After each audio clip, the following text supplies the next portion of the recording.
Okay. Well, I was gonna wait until I got my teeth to do any, like, real in-depth videos, but I can't wait. And one of the things I really need to do is contact Dr. Hess, who did my testing for my learning disability. I've had so many different experiences in my life that have had such deep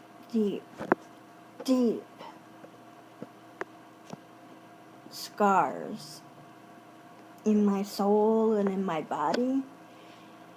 And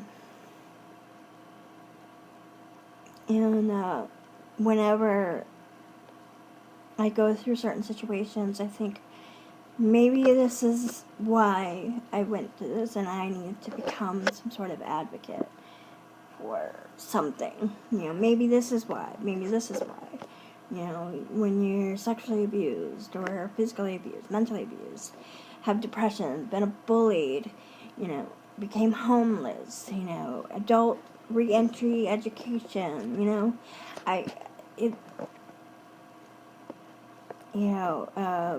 grew up in poverty, from a broken home. I mean, the list, was sexually assaulted, was,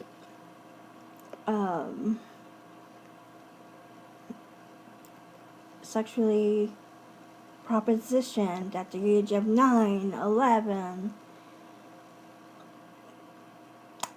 and I think the other times were more like, not more normal, but I mean, it was just so many different things, and and then when you're white, you can't let your white privilege overstep other missions out there that may be the same. I think that what does need to happen is that some women of color, people of color, I'm not demanding, but just saying, they need to have an open mind that not all white people are going to push at them to overstep their place in a mission of reform and education, that maybe you haven't encountered the same thing within white people as much as you think you have, because some of what I've seen on social media says otherwise. Some of the talk that I see among people of color shows a narrow worldview of white folks, just as much as what you'll see among white folks about people of color.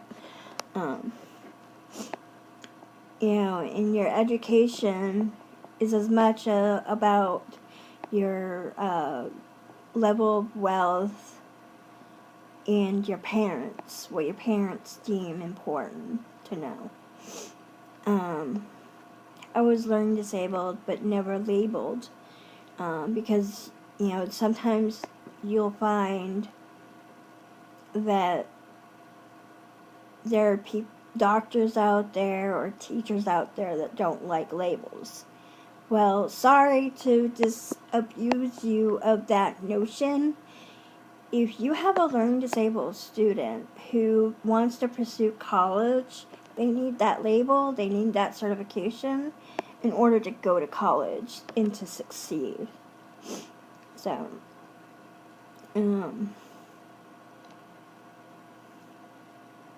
I've always advocated to stop the abuse of women and children. I became educated about female genital mutilation when I was about 16, 17. And coming from the point of view of someone who's been abused and manipulated a lot by men, I was not surprised by this behavior. And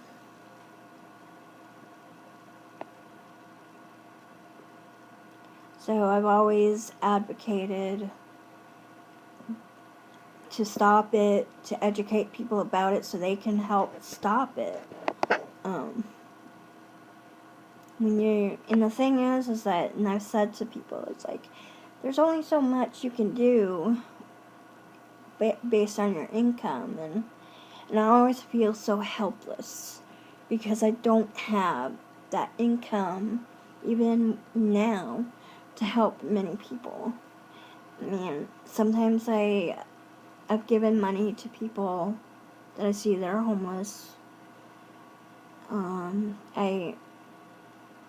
Earlier this,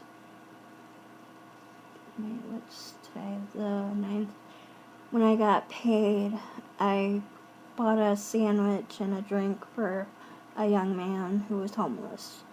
So it's like, I mean, I do occasionally give and help other people, but I have a fixed income myself, and I end up broke and without food before the end of the month. So it's like, and I don't, and I live in a place that doesn't really have a kitchen. So it's the ability to cook a wide range of foods is limited.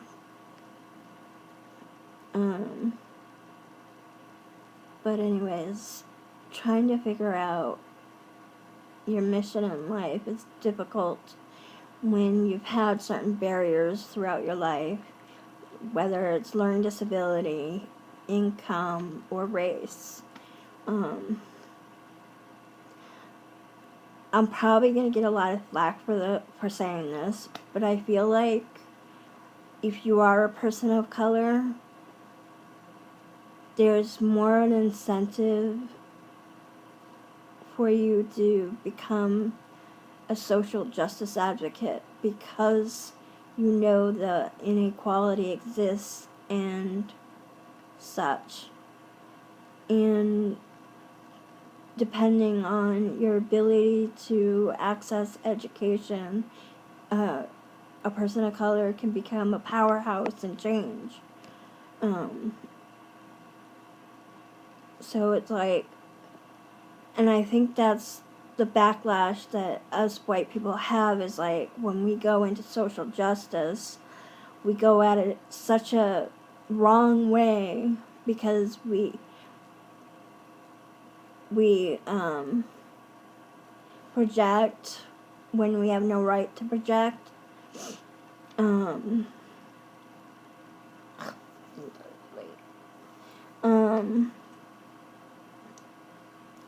Or we get this like white savior complex, and we take over things, and we make ourselves the focus of our mission and not the mission. And when we talk about white savior complex, we're talking about white people who love getting photo ops with people of color, especially children of color that they're saving, or the Coney one, 2012, that was total bullshit. But so when, like I said, so many different things have happened in my life, and sometimes, like, I'll try and get into something, and then I allow people to derail me, or I feel like I'm helpless, or I'm not getting the access to information, even though I have internet access, but I mean access, real personal access. This goes to limit income limitations, to do something on a personal level. And then it comes back to me and to my PTSD. I have PTSD and depression, anxiety. So it's like,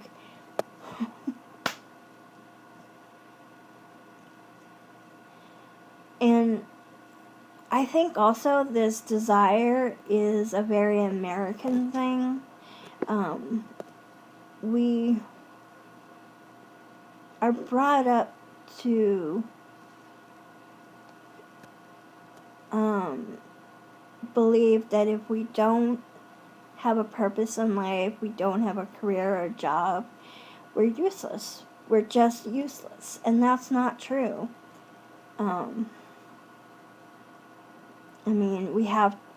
We're brought up to always being, trying to outdo the Joneses or whatnot, whoever you want to call them. But it's like,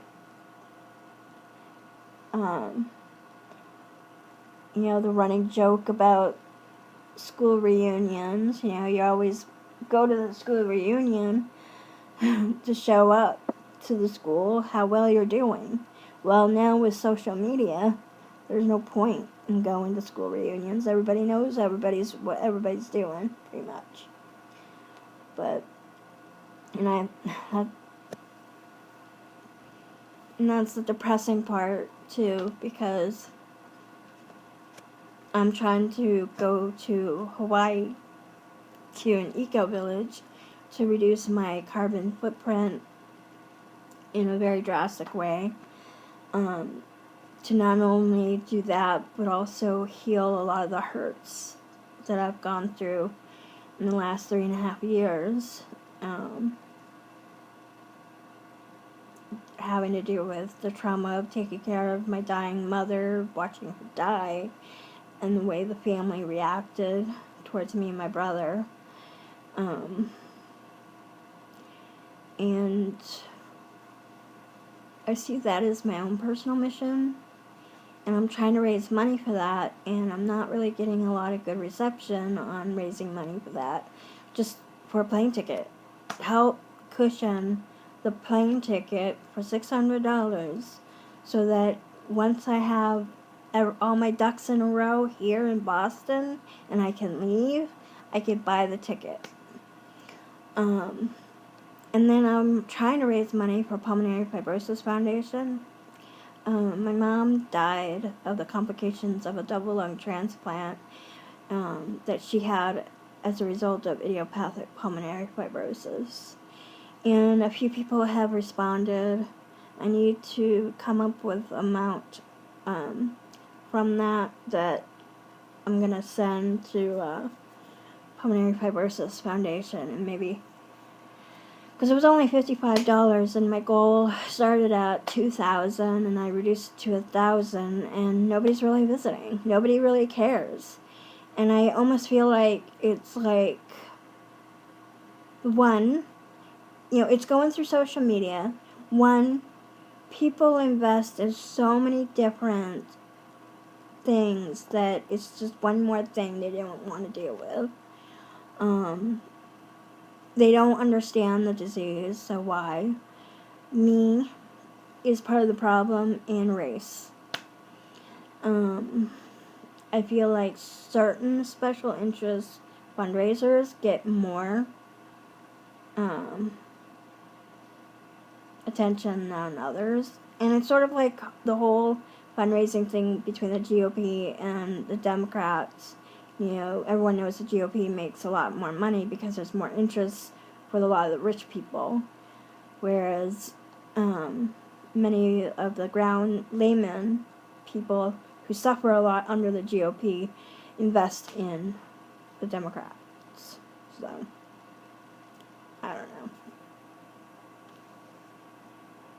That's part one of this whole diary.